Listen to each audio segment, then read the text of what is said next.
Assalamualaikum warahmatullahi wabarakatuh. Bertemu lagi kita belajar bersama-sama tentang materi geografi, yaitu prinsip geografi. Prinsip geografi ada 4 ya. Kita akan bahas mulai korologi, deskripsi, kemudian interrelasi, dan persebaran atau distribusi.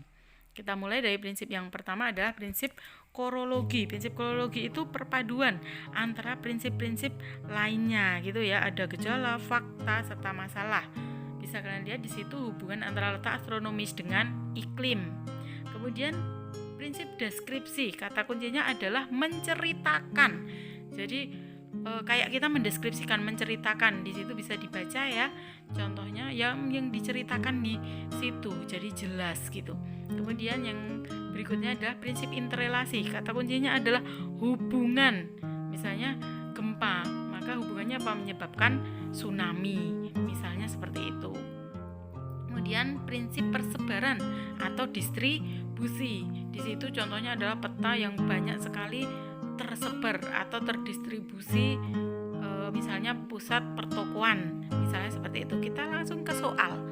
Oke, soal yang pertama, apakah jawabannya? Sebagian besar penduduk di daerah pegunungan bermata pencarian di bidang perkebunan, berarti ada hubungan, maka jawabannya adalah prinsip interrelasi. Kemudian yang kedua, Indonesia merupakan negara yang rawan terhadap bencana kebumian. Untuk meminimalkan bahaya letusan, maka dibuat peta bla bla bla bla. Berarti apa? Menceritakan. Berarti apa? Deskripsi atau prinsip deskripsi. Selanjutnya, contoh soal berikutnya adalah